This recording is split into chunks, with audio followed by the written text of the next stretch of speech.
Bismillahirrahmanirrahim. Assalamualaikum warahmatullahi wabarakatuh. Baik, selamat siang, salam sejahtera untuk kita semua. Shalom, Om Swastiastu, Namo Buddhaya, salam kebajikan. Baik, kembali lagi nih di program podcastnya IBI Kesatuan, yaitu podcast Bangku Kuliah, di mana kita bakal membahas tentang perkuliahan dan apa aja yang ada di sekitar dunia perkuliahan. Bersama kita ada satu dosen favorit di IBI, teman-teman. Ada Pak Denta Purnama. Boleh saya hai dulu, Pak Denta? Halo semuanya. Halo, di sini ada bintang tamu mungkin ya. Betul-betul bintang dan tamu ya. Ini ada Ibu Endah ya. Hai. Dari SMK Pembangunan ya, Bu ya? Betul, ya. SMK tertua di Kota Bogor ya. Masya Allah. Iya betul, seingat saya SMK tertua di Kota Bogor ya. Asal jangan saya aja. Enggak, ibu enggak kok. Dan di sini ada pemenang KBOF 2024 mata lomba web design ya. Mata lomba web design. Silakan, ada siapa di sini? Saya Nadia Rizky. Ada Nadia.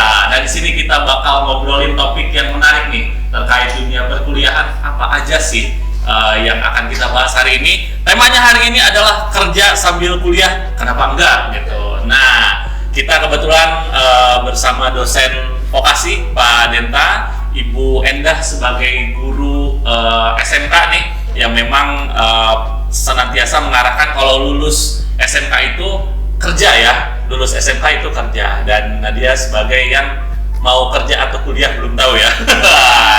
Oke.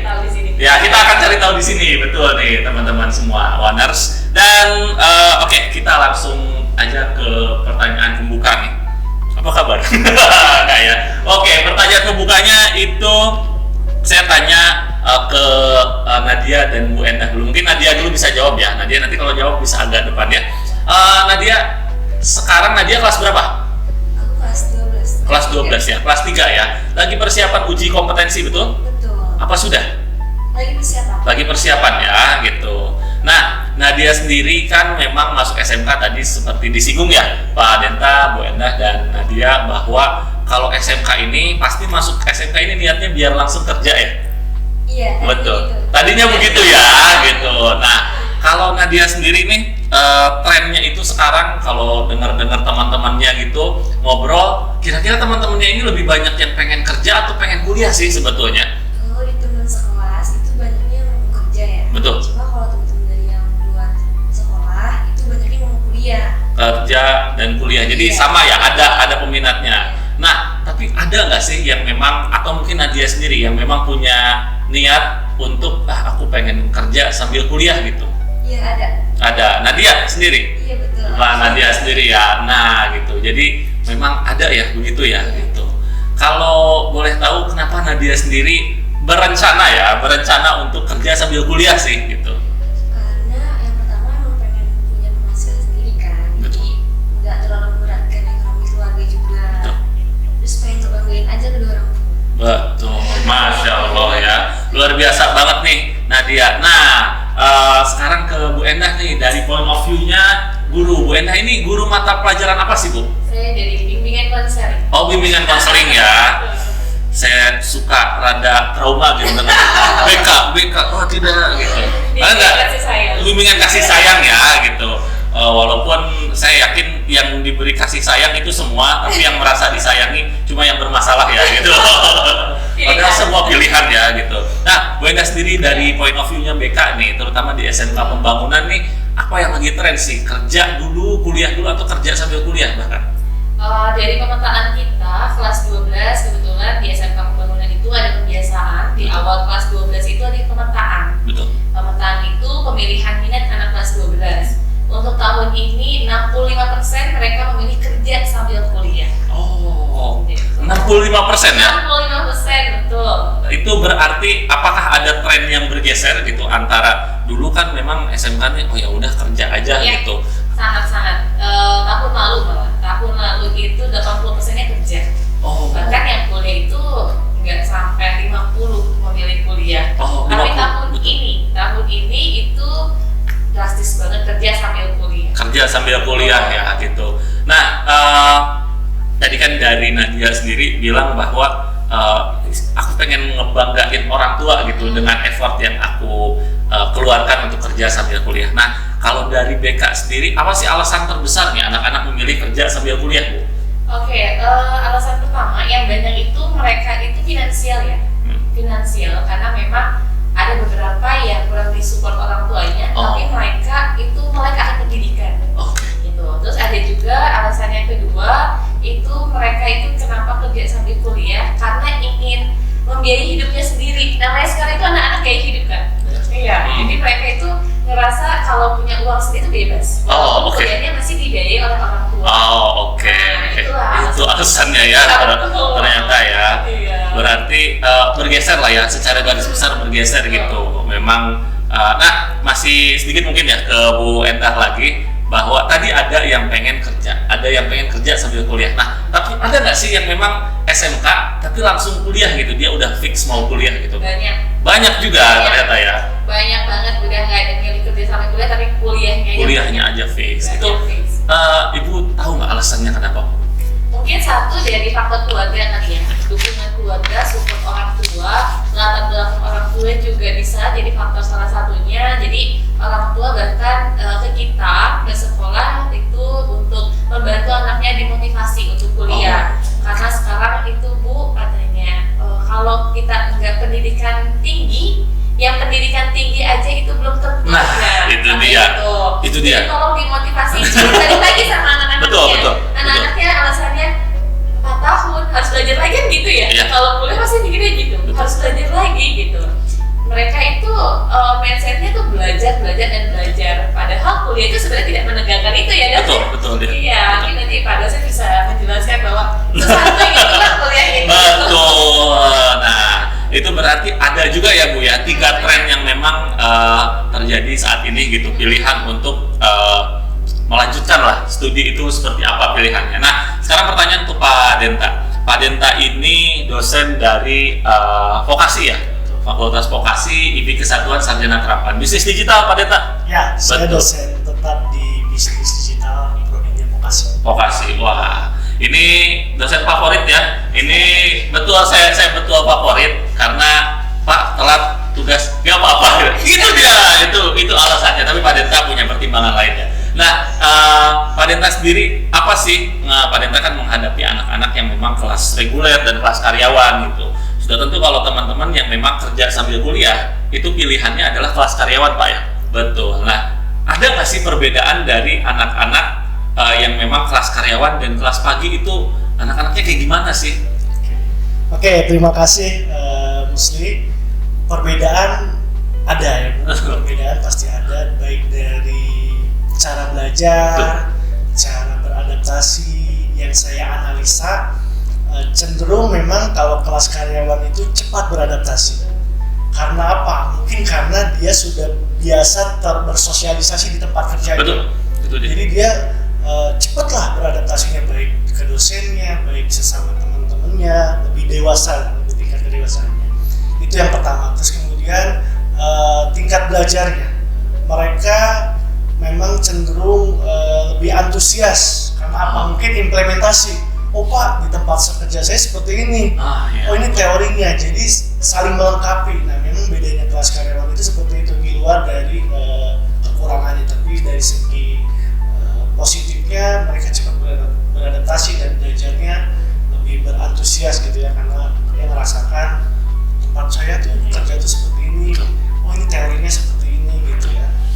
Itu dulu mungkin sih. Oh iya, jadi ada implementasi nyata ya gitu. Kalau teman-teman yang memang kelas pagi kan ya udah belajar tentang misalkan pemasaran itu seperti apa. Oh ya udah, mereka mungkin percaya aja gitu karena baru teori. Mungkin kalau kelas karyawan tuh kita ngerasa ini rada beda deh gitu kayak sama tempat kerja saya. Jadi mungkin seperti itu ya. Nah, tadi Pak Denta udah bilang terkait kelas karyawan nih kualitas mahasiswanya memang sedikit berbeda karena bukan berbeda secara personal ya, tapi berbeda secara mereka punya output secara langsung gitu.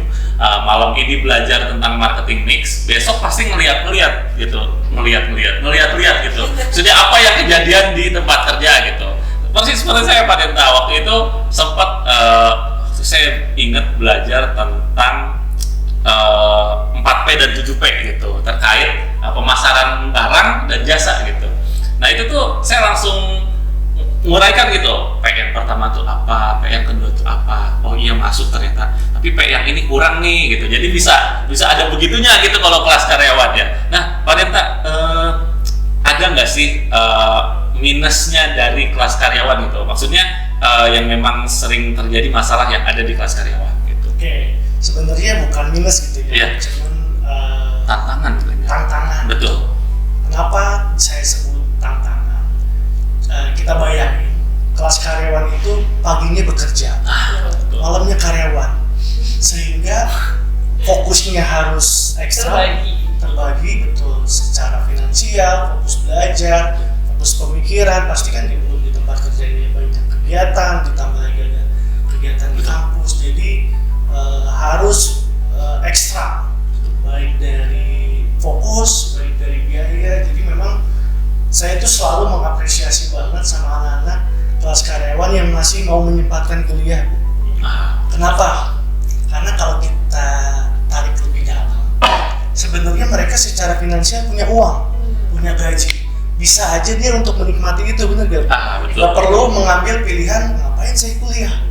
Capek-capek saya udah punya uang, tapi dia masih bisa mengambil kesempatan untuk kuliah, berarti dia punya satu keinginan, ya, satu harapan. Ternyata memang di dalam pekerjaan itu ada namanya promosi. Yang saya tanya ke anak-anak karyawan, mereka itu punya keinginan promosi, jabatan dan lain sebagainya. Sementara di perusahaan itu ada namanya kualifikasi. Kualifikasi untuk bidang-bidang tertentu atau posisi tertentu itu ada kualifikasinya. Minimal katakanlah dia harus sarjana terapan atau misalnya D3 dan lain sebagainya. Itu sehingga anak-anak itu punya rasa, oh saya harus punya bekal nih untuk naik jabatan seperti itu. Itulah yang biasanya terbentuk, termasuk saya. Betul. Bikin informasi nih. Boleh banget. Jadi memang saya tuh backgroundnya kelas karyawan juga waktu kuliah. Karena kelas karyawan, jadi saya bisa benar-benar mengetahui beratnya kuliah sambil kerja. Tapi tadi yang kita dapat lebih banyak dibanding orang-orang yang kelas pagi. Kenapa saya bilang lebih banyak yang kita dapat? Karena kita bisa mengimplementasikan langsung, kata Rusdi tadi. Kalau anak pagi mungkin butuh magang, butuh nanti praktek. Kalau kita yang karyawan itu memang, oh dapat ilmunya malam, misalnya di pagi bisa kita terapkan di tempat kerja. Jadi pengalamannya lebih cepat, relate-nya sama di kelas gitu ya. Kayak gitu. Betul, oke. Jadi dengan segala keterbatasan, kelas karyawan ini dapat lebih banyak sebetulnya ya, dan punya output yang memang langsung. Nah, ini yang nggak ada di sini nih. Saya mau tanya pertanyaan ke Nadia sendiri. Tadi selain alasan Nadia pengen ngebanggain orang tua dengan effort yang Nadia keluarkan gitu, kira-kira apa sih harapan Nadia saat lulus ini kerja sambil kuliah gitu? Apa harapan terbesar? Harapan terbesarnya Nadia bisa fokus kuliah, tapi juga harus bisa fokus bekerja tadi. Betul. Tapi yang diutamain adalah kuliahnya dulu, karena saat ini yang paling utama dari itu ilmu harus dicari dulu. Dan tadi itu maunya fokusnya cari ilmu dulu sebanyak-banyaknya. Kalau udah banyak, jadi bisa memberikan terbaik untuk pekerjaan nanti. Betul. Jadi betul-betul luar biasa ya, mencari ilmu dulu ya. Tapi memang betul ya Pak Denta ya, saya pribadi setuju gitu, karena ada pepatah bilang saat kecil itu belajar itu seperti memahat di atas batu ya, susah tapi bakal membekas. Kalau udah saya kalau bilang tua kayaknya keterlaluan ya, udah lanjut usianya, mau seperti melukis di atas air, gampang tapi gampang hilang juga. Nah itu luar biasa Nadia ya. Nah ke Bu Endah juga tidak ada di list ini juga. Nah kalau Bu Endah sendiri mungkin bisa kasih tahu gitu yang realita yang ada gitu. Bukan tadi teman-teman ternyata lebih banyak yang pengen kerja sambil kuliah gitu. Nah, bagaimana cara Bu Endah ini mengarahkan ke teman-teman untuk mengambil langkah selanjutnya dalam melanjutkan studinya? Apakah Bu Endah langsung secara spesifik, kamu kerja sambil kuliah aja? Apakah setiap orang beda ataukah sama gitu? Oke, jadi saya itu pendekatan ke anak-anak ketika mereka ingin kerja sambil kuliah, pastinya pemetaan itu kan dari mereka sendiri. Betul. Nah ternyata setelah saya lihat loh kok hasilnya banyaknya kerja sambil kuliah. Betul. Akhirnya saya itu adakan yang namanya dinamika kelompok. Nah di kelas itu saya sering bilang ke anak-anak bahwa saya selalu mencontohkan diri saya kepada mereka. Ada sedikit cerita nih dari saya, Pak Musri juga. Mungkin dia sudah tahu ya cerita sedikit tentang ibu. Jadi saya menceritakan dulu saya itu lulus SMK, mindset saya itu pengen punya uang. Akhirnya saya kerja dulu. Benar. 1 tahun kerja, ternyata kerjanya capek. Akhirnya terus dari gitu kerja itu saya itu habis kontrak karena banyak lulusan baru. Oh iya, betul. Nah akhirnya saya memutuskan untuk kerja di suatu perusahaan, tapi kalah dengan yang lulusan D3. Nah dulu kan zaman saya SMP itu D3 tuh tinggi. Wah ya, wah banget gitu. Iya, akhirnya dari situ saya pikir, aduh kalau kayak gini tuh nganggur terus. Iya itu. Akhirnya ujung-ujungnya saya minta kuliah. Nah awalnya dulu kakak laki-laki saya bilang, udah kuliah aja gitu, karena saya kan botot gitu kan. Kakak saya sudah kuliah, nggak mau punya duit, pengen main, pengen punya ini, pengen itu. Akhirnya setahun kerja, saya mikir iya kok gue mundur kalah sama lulusan D3. Akhirnya saya kuliah lah dari situ, kuliah sambil kerja. Ya udah, kan udah disuruh kuliah, sekarang nggak mau kuliah, sekarang kuliah, cari uang sendiri. Saya bilang gitu ke anak-anak, jangan sampai kalian mengulur waktu. Kerja 2 tahun, 2 tahun itu tuh mengulur waktu. Ujung-ujungnya kalian akan mulai di lapangan, apalagi tahunan mereka sekarang ya kan? Iya. Wah gila. Kalian apalagi Bogor ini bukan kota industri. Betul. Kalian mau kerja apa dengan lulusan SMK? Saya selalu bilang gitu sama anak-anak. Ini tuh bukan kota industri yang benar-benar banyak banget lowongan kerja buat kalian gitu. Akhirnya saya bilang apapun bentuk pekerjaan kalian, usahakan kuliah. Untuk apa? Untuk kalian. Saya bilang kayak gitu karena nanti akan muncul lagi generasi di bawah kalian lebih luar biasa semua. Kalau kalian cuma punya bekal SMK, kalian akan kalah nantinya. Kalian bekalnya apa? Saya selalu bilang kayak gitu sama mereka. Akhirnya mereka memantapkan diri untuk kerja sampai kuliah. Setuju saya Pak Muslim. Memang tren disruption sebenarnya, perubahan. Jadi memang sekarang itu persaingan ketat, kita era globalisasi atau yang disebut disruption. Orang itu dari mana aja bisa bersaing. Kalau dulu kita mungkin bersaing secara regional doang, tapi sekarang itu bersaingnya secara global. Kan orang luar negeri bisa bekerja di kita. Sehingga tuntutan pun semakin tinggi. Sementara perusahaan membutuhkan sumber daya manusia ini yang tinggi juga kualifikasinya. Nah, dasarnya dari kebutuhan sumber daya manusia yang tinggi sehingga turunannya kualifikasi. Kualifikasi syaratnya memang jalur masuknya bisa sekolah SMA, SMK, cuman ketika nanti dihadapkan dengan kualifikasi posisi tertentu pasti ada minimal rekrutmennya, minimal tadi D3 atau sarjana sehingga peluangnya lebih besar. Orang yang berkuliah kan sebetulnya adalah mencari peluang yang lebih besar gitu ya, harapannya lebih besar gitu. Nah, ya mudah-mudahan nanti ujungnya, tapi Pak Musti akan menyambung. Ujungnya adalah vokasi ini menjawab tantangan. Vokasi ini menjawab tantangan industri yang dibutuhkan. Jadi kita di industri butuh tenaga sumber daya manusia yang sesuai dengan kualifikasi yang mereka butuhkan. Nah, ini ada relevansinya dengan vokasi, di mana vokasi itu nanti akan menjawab semua tantangan yang ada di industri. Jadi sarjananya nanti ada ya. Betul. Nanti kita ada. Cocok buat anak SMP. Sarjana terapan itu apa sih bedanya, nanti coba kita akan diskusi. Cari lagi lebih jauh ya. Gitu. Oke. Jadi memang betul ya tantangan terhadap era globalisasi yang makin luas gitu. Dulu saya ingat Ibu kisahnya hampir sama kayak saya. Gap year-nya 3 tahun saya ya. Gap year-nya 3 tahun gitu. Saya ngerasain pegang uang hampir 5 juta gitu dalam sebulan, lulusan SMK gitu ya. Aku kaya gitu. Ya.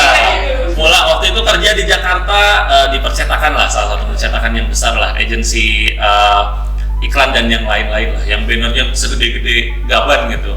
Nah, iya saya operator cetak gitu. Gampang kerjanya cuma ini ya, ini tapi ya, tombol. Iya, pencet tombol ini begini. Ternyata kan ya betul kata Ibu, kata Pak Denta tadi, saya kalah sama yang waktu itu D3 DKV atau penayangan atau apa gitu. Muslim, maaf ya, soalnya gini-gini. Oh ya udah Pak, nggak apa-apa. Kesel sih sebenarnya ya gitu. Kayak tapi ya udahlah. Pindah lagi kemana sama kisahnya. Terus yang terakhir tuh yang kerja di salah satu institusi pemerintah lah. Pada akhirnya, apalagi pemerintah ya kerasa banget ya kalau gelar itu penting gitu. Ya udahlah, saya waktu itu jalurnya adalah usaha bareng sama salah satu dosen juga nih di Sarjana Terapan. Waktu itu usaha sambil kerja. Jadi pagi jualan, siang waktu itu melatih ekskul, sore kesini untuk ikut organisasi, untuk kegiatan mahasiswa, malamnya kuliah. Paginya sakit badan. Tapi terlewati, alhamdulillah. Waktu itu ikut D3 bersama Pak Denta, bersama vokasi. Waktu itu belum jadi sarjana terapan nih. Mungkin kalau ada sarjana terapan, saya pasti pilih sarjana terapan ya. Gitu. Sambung ke S1 ternyata, ya alhamdulillah sekarang daftar kuliah S2 juga lagi tunggu. Cuma mungkin kemarin salah diminta jurusannya, jangan daftar jurusan itu, jurusan yang sejalur. Oh ya udah kata saya.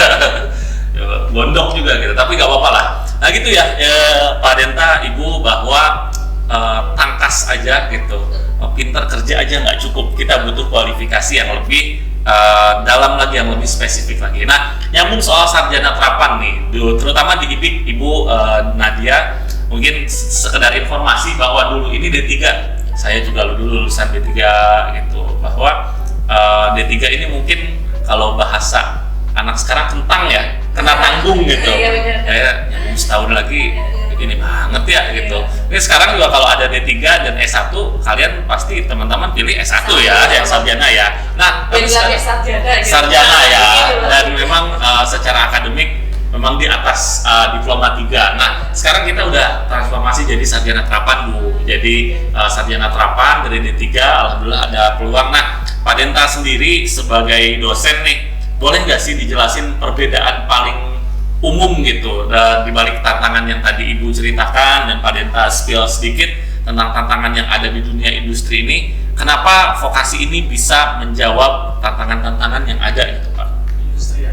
Oke, memang kita harus promosikan dulu nih, dalam arti buat teman-teman semua, sarjana terapan itu secara dari dikti itu sama dengan sarjana umum. Jadi tidak ada istilah D4 atau D3. Jadi sarjana terapan itu levelnya sama dengan lulusan sarjana. Itu dulu yang pertama. Terus yang kedua, pertanyaan dari industri, apa perbedaannya? Vokasi itu atau sarjana terapan hadir gara-gara permintaan industri.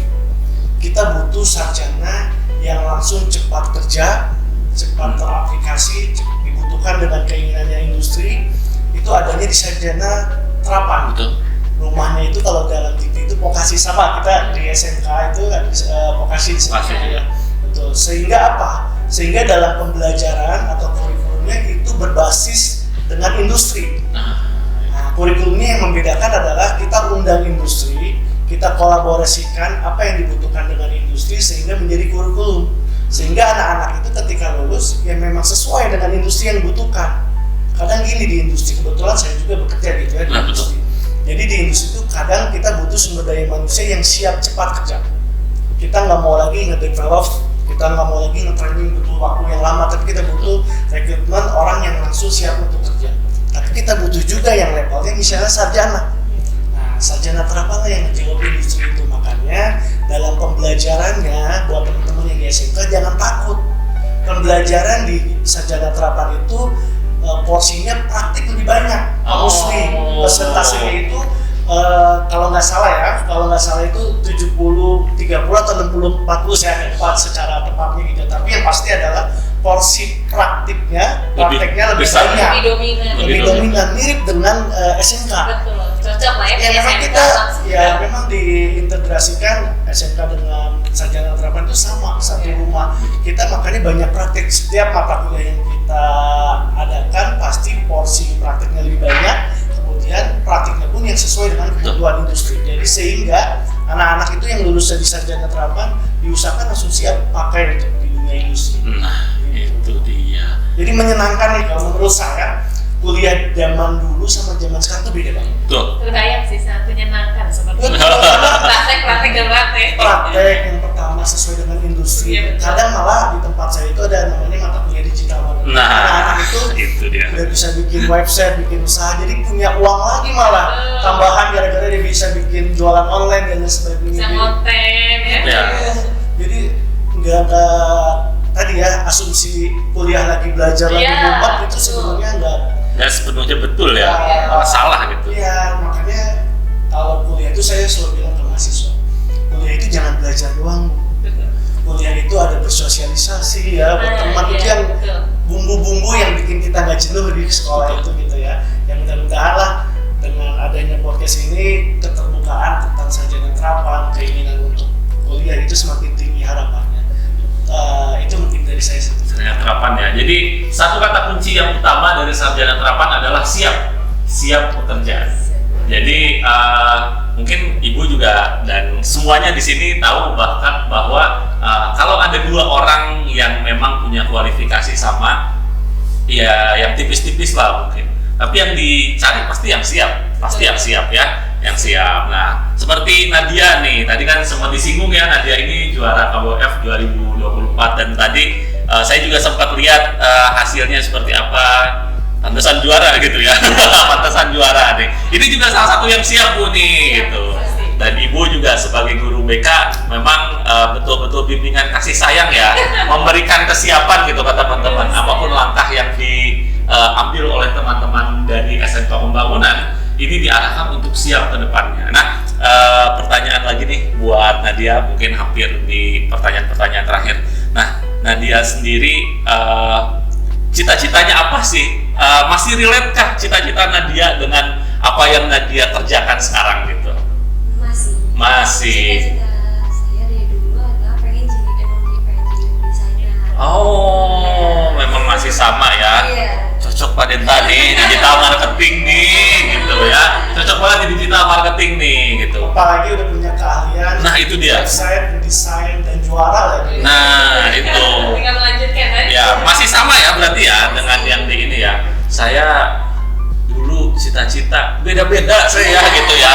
SD saya pengen, malu saya cerita SD saya dulu pengen jadi Power Ranger ya beneran ya. Tapi di SMK tuh cita-cita mungkin nggak sama gitu sama saat ini gitu ya. Tapi sekarang mungkin udah ada ya. Saya pengen tetap ada di dunia yang memang nggak jauh-jauh dari pendidikan, terutama seperti inilah Pak Denta, jadi praktisi yang memang bisa senantiasa berbagi juga nih. Kalau saya tanya pertanyaan yang sama ke ibu, kayaknya beda juga ya Bu cita-citanya dulu.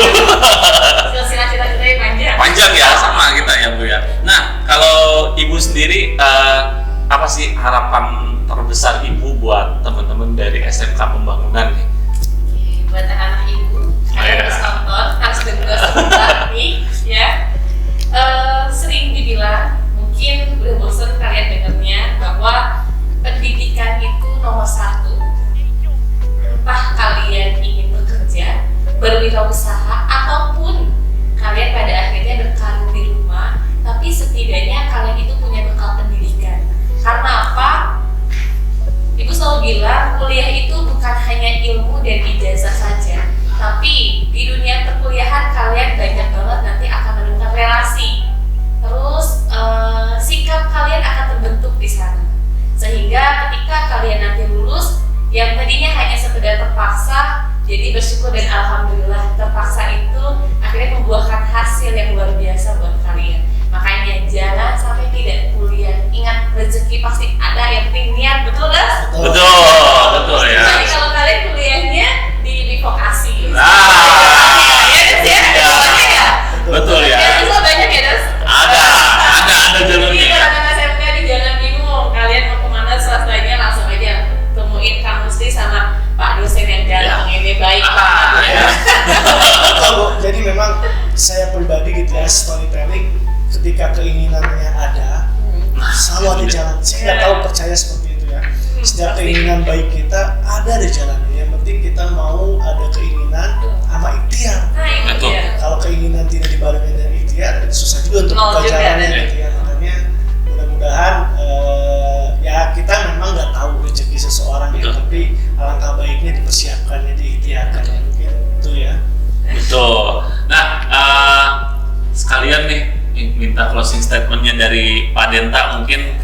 terkait kerja sambil kuliah dan mungkin tipis-tipis ke vokasi mungkin Pak ya. Boleh Pak? Oke, closing statement dari saya selalu percaya keberuntungan atau keberuntungan itu harus dipersiapkan. Ya. Kesempatan atau keberuntungan harus selalu disiapkan. Bayangkan jika teman-teman nanti bekerja, teman-teman dipromosikan jadi supervisor atau jadi manajer, kesempatan atau keberuntungan itu datang tuh. Pak Denta, kamu ditunjuk untuk jadi manajer atau supervisor, keberuntungan kesiapan datang. Saya tidak mempersiapkan. Karena apa? Pak Denta, syarat untuk menjadi manajer dan supervisor itu minimal harus sarjana. Nah, Karena kita tidak mempersiapkan, akhirnya kesempatan dan keberuntungan itu lewat nanti ke orang lain. Jadi saya percaya apapun keberuntungan, apapun kesempatan yang kita nanti dapatkan, siapkan dari sekarang. siap. Toh tadi benar kata Ibu, pendidikan itu gak ada yang sia-sia. Katanya pendidikan itu adalah senjata terbaik untuk merubah kehidupan. Ya. Betul banget. Itu aja dari saya. Terima kasih. Nah, iya, itu dia 3 closing statement dari pembicara kita pada hari ini, bahwa kata kuncinya sama menurut saya. Pak Denta bilang siap untuk mempersiapkan masa depan, Ibu siap untuk segala kemungkinan yang terjadi, dan Nadia juga bilang siap dengan kemampuan-kemampuan yang ada. Kata kunci untuk hari ini tuh siap gitu. Dan tadi ada beberapa kutipan menarik dari Pak Denta soal apa tadi yang terakhir tuh, yang keberuntungan itu. Keberuntungan harus dipersiapkan. Keberuntungan harus dipersiapkan ya. Ada jalannya tapi tidak siap jalannya juga percuma ya gitu. Ibu bilang tadi bahwa some way gitu, kalau bahasa Ciapusnya kalau bahasa Inggrisnya some way gitu, kita tetap harus kuliah apapun caranya ya gitu. Dari Nadia tadi menyinggung bahwa kesiapan kita lewat kemampuan-kemampuan yang kita miliki harus kita siapkan juga. Syukur-syukur memang kemampuan kita, cita-cita kita, dan hobi kita sama ya gitu, masih sama tersalurkan. Nah, ini teman-teman, terima kasih sudah menyimak kami di podcast Bangku Kuliah episode kali ini. Saya ucapkan terima kasih kepada Pak Denta, Ibu Endah, dan Nadia sudah bersedia hadir pada hari ini. Dan teman-teman jangan lupa di-subscribe YouTube-nya PMB IB, dan jangan lupa follow Instagram-nya IB Kesatuan pmb.ib, dan Instagram-nya SMK Pembangunan. Ada nggak Instagram-nya Bu? Ada SMK Pembangunan Bogor. SMK Pembangunan Bogor gitu. Nah, jangan lupa di-follow akun-akun sosial media kami. Ini nanti akan ada topik-topik menarik lain juga gitu. Maksudnya sekolah kami ya. Kalau saya mah cari Bu Endah, cari aja ya gitu ya mungkin. Nadia juga cari ya kalau nyari Nadia. Kalau nyari saya ada lah gitu ya. Pak Denta juga ada ya. Baik, terima kasih teman-teman semua Waners. Kami mohon maaf apabila ada kata-kata dan tingkah laku kami yang kurang berkenan dalam podcast episode kali ini. Kami pamit undur diri. Wassalamualaikum warahmatullahi wabarakatuh. Waalaikumsalam. Selamat siang, salam sejahtera untuk kita semua. Shalom, Om Swastiastu, Namo Buddhaya, salam.